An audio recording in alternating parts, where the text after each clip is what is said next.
Hey y'all, it's Betsy from Cuttin Corners Vinyl in Nederland, Texas. Today, we're not doing a tutorial, but since we're getting ready for Christmas and I have a lot of people who just start watching my videos that are beginners, I figured we would go over the supplies that I recommend for doing heat transfer vinyl.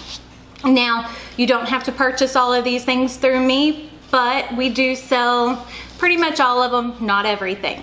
Now, when you're doing shirts, the one thing I definitely recommend that I do sell is the t-shirt guide. This is on our website. Love this thing. I use it with my heat press, with my iron, and even with my Cricut Easy Press. And typically how you purchase them, if you have a heat press that is a 15 by 15, you purchase a 15-inch t-shirt guide. If you have a heat press that's 16 by 20, you buy a 16-inch. Just kind of depends on the size of the heat press or how you're heating it. Will depend on what size that you're needing. They come in 4 sizes: 9-inch, 12-inch, 15-inch, 16-inch. But that is, and I have had a lot of different t-shirt alignment tools, whether it be the T-square it or the, I don't even know what it's called, but it was like this big plastic thing that you laid over it and you had to use your fingers, and it had holes to kind of adjust your vinyl. And it didn't work out real well. The T-square it to me was a little bit complicated and it was hard to move the vinyl underneath. That's why I recommend this. Another thing that I recommend, and this you can get either on Amazon or SteadyBetty.com. This is the Steady Betty. It's an ironing pad. I use it with my Cricut Easy Press. I also use it with my iron. I have the 15-inch by 24-inch.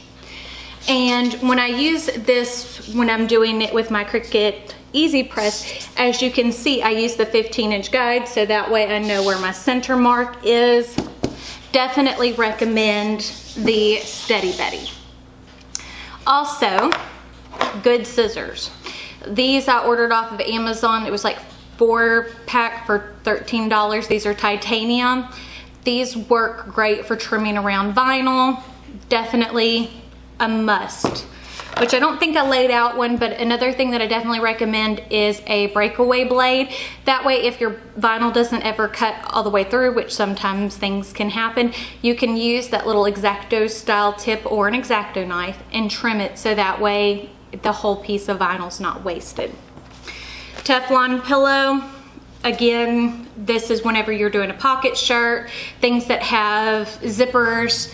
Teflon Pillow is great to have around, onesies, all that fun kind of stuff. You will also need, this is a biggie, a Teflon sheet. This is what you use to protect your shirt or whatever you're ironing from the heat. And it is Teflon coated, so it makes it nice and smooth. It is made to be ironed on. So I definitely recommend a Teflon sheet. Squeegee, for if you're doing printed vinyl or if anything ever lifts up on you, you can take and squeegee it back down. This is something, again, that I recommend. Easy weed and wooden pick. You can use a lot of different tools. It depends on your preference, but this is my favorite thing in the world to use. I have the Cricut one. I've tried like the dental tools. I do not like the hook style. This, to me, as you can see, I hold it like a pencil. It's easier for me to work with. This is my favorite thing to weed vinyl with. And when I say weed vinyl with, if you are new, weeding vinyl is the term that is used in this industry to remove the excess vinyl. So that's removing the center of letters or the outside. It depends on what type of project you're doing, but weeding vinyl means removing the excess. Now, another thing I recommend are the Teflon flat iron covers. This was something I came up with on my own because I actually use my flat iron more to do heat transfer projects than I do to use on my hair. I have super fine hair, so I typically have it always pulled back, but I use my flat iron to stick a lot of things, whether it be on shoes or on just weirdly shaped objects or something very tiny. Stuffed animals, that type of thing, your flat iron is your best friend. But if you use your flat iron on your hair, you don't want to sit there and use it and have all that residue get on the item that you are taking and heat pressing to.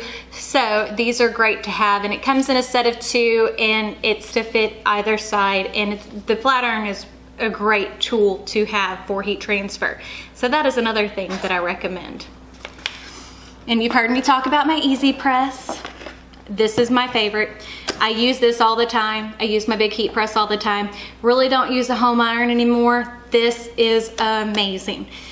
I definitely recommend, if you're wanting to get into heat transfer and you don't want to shell out for a heat press, the Easy Press is really good and it's really easy to use, and it has some weight behind it, more so than your regular iron. So it makes it a lot easier to apply your HTV.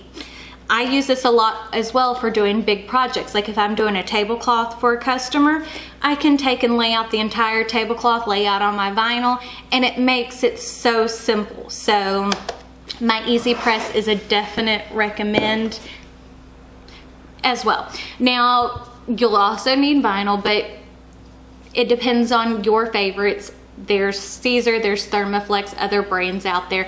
I typically switch between Caesar and Thermoflex. I like them both. I prefer Thermoflex is actually my favorite. They offer more colors, and they are a true matte finish vinyl, where the Caesar has a little bit of shine to it, which I prefer if I'm using like a standard regular color to have that matte finish vinyl on it.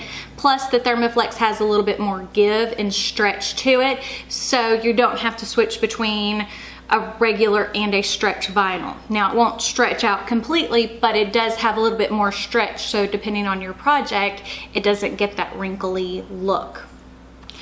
And last but not least is Thermo Tape. This is one of my favorite things, and this is great for when you're doing odd shaped objects, whether it be a hat. This is made to go under the heat. It can take heat, I think, up to like 450 degrees, which you should never be heat pressing at that temperature. No, do not ever heat press whenever you're doing vinyl with your heat press over 350 degrees. There's no vinyl that needs that much heat. The only reason that you need a higher heat ever is if you're doing dye sublimation, and dye sublimation is a whole different ball game, and this is not what we're talking about. But this makes it so you can do hats if you're heat pressing onto like cloth Easter baskets, anything like that. You can take and tape it down. You can still reuse it. I save my pieces just like with anything else. This is amazing stuff. So I definitely recommend that. If you have any questions about this video, please leave them down below. Don't forget to give this video a big thumbs up. And don't forget to comment on things that I may have forgotten about, things that you would recommend to use with heat transfer vinyl. Other than that, don't forget to check me out on all my social medias: Facebook, Snapchat, Twitter, Instagram. I also have my other channel, which is just Betsy Gocher, which is where we're doing our crafting for Disney videos, as well as I do makeup and whatever else suits my fancy that day. But I think that's it. So thanks, and y'all have a great day.